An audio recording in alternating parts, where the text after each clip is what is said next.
നമസ്കാരം. ഇന്നലെയും ഇന്നുമൊക്കെയുള്ള പത്രവാർത്തകളും മറ്റ് മാധ്യമ വാർത്തകളും കണ്ടപ്പോൾ എൻ്റെ ഓർമ്മയിലൊരു പഴഞ്ചൊല്ലാണ് ഓർമ്മ വന്നത്.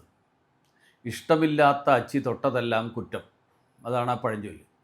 കാരണം നരേന്ദ്രമോദി ആണെങ്കിൽ പിന്നെ എന്ത് ചെയ്താലും കുറ്റമേ പറയാവൂ എന്നതാണ് കേരളത്തിലെ CPMൻ്റെയും കോൺഗ്രസിൻ്റെയും നിലപാട്. ഇപ്പോൾ ഏറ്റവും ഒടുവിലുണ്ടായിട്ടുള്ള സംഭവം വയനാട്ടിലെ ഈ മുണ്ടക്കൈ ചൂരൽമല ദുരന്ത ബാധിതരുടെ പുനരധിവാസത്തിന് കേന്ദ്ര സർക്കാർ 529 കോടി രൂപ അനുവദിച്ചു. അത് വലിയ അപരാധമായി പോയി എന്നാണ് കേരളത്തിലെ ഭരണകക്ഷിയും പ്രതിപക്ഷവും പറയുന്നത്. കേരളത്തെ അപമാനിച്ചു എന്നാണ് പ്രതിപക്ഷ നേതാവ് പറയുന്നത്. അത് കോൺഗ്രസിൻ്റെ സൈബർ കൂട്ടങ്ങളൊക്കെ ഏറ്റുപാടുകയാണ്. പൊന്നു പ്രതിപക്ഷ നേതാവേ, ഈ വായ്പ ചോദിച്ചത് കേരള സർക്കാരാണെന്ന് താങ്കൾക്കറിയുമോ?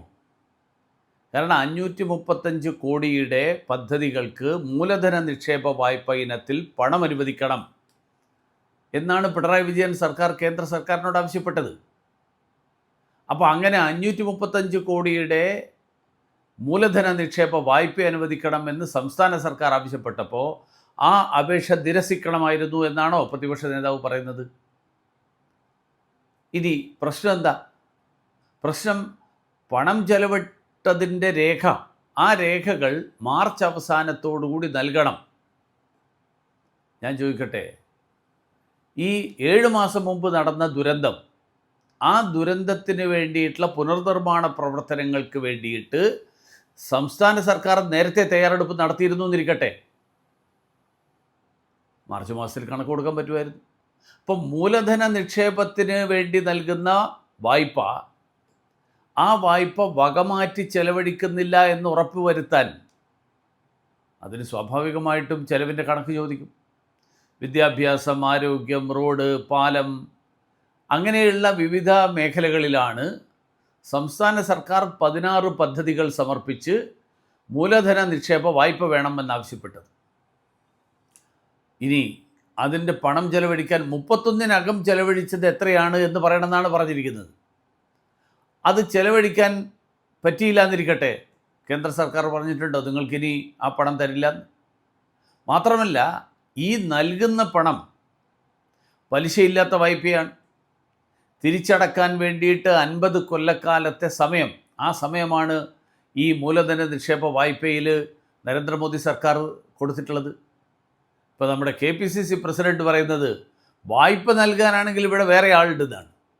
ഞാൻ ചോദിക്കട്ടെ, KPCC പ്രസിഡന്റിന് അങ്ങനെ ഏതെങ്കിലും ഒരു ഏജൻസി 50 കൊല്ലക്കാലത്തേക്ക് പലിശയില്ലാത്ത വായ്പ തരുന്ന ഏജൻസി, അങ്ങനെ ഒരു ഏജൻസിയെ കാണിച്ചു തരാൻ പറ്റുമോ?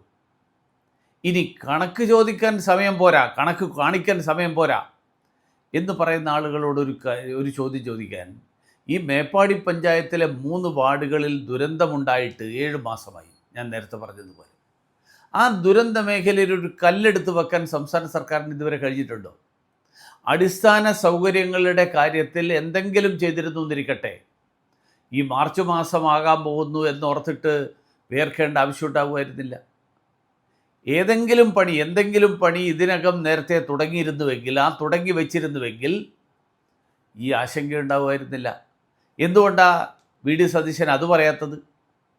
ടൗൺഷിപ്പ് നിർമ്മാണത്തിന് വേണ്ടിയിട്ട് ഒരു IAS ഉദ്യോഗസ്ഥരെ ചുമതലപ്പെടുത്തി എന്നാണ് പറയുന്നത്. 1.5 മാസക്കാലമായി. എവിടെയായി ഈ IAS ഉദ്യോഗസ്ഥൻ? ഈ സ്പെഷ്യൽ ഓഫീസറുടെ ഓഫീസ് എവിടെയാണ് എന്നെങ്കിലും പ്രതിപക്ഷ നേതാവ് ഒന്ന് ചോദിക്കട്ടെ. മറ്റൊന്നല്ല, അതുമാത്രമല്ല, പ്രതിപക്ഷ നേതാവും ബാക്കിയുള്ള വിമർശകരായിട്ടുള്ള ആളുകളൊക്കെ മറന്നുപോകുന്നൊരു കാര്യമുണ്ട്. സംസ്ഥാനങ്ങൾക്ക് മൂലധന നിക്ഷേപത്തിനും അതുപോലെ അടിസ്ഥാന സൗകര്യ വികസനത്തിനുമായിട്ട് ഇതേ പലിശരഹിത വായ്പയ്ക്കായിട്ട് വലിയ തുകയാണ് കേന്ദ്ര ബജറ്റിൽ മാറ്റിവെച്ചിട്ടുള്ളത്. കേരളം ഒഴികെയുള്ള ദക്ഷിണേന്ത്യയിലെ മുഴുവൻ സംസ്ഥാനങ്ങളും ഇത് വ്യാപകമായിട്ട് പ്രയോജനപ്പെടുത്തുന്നുണ്ട്.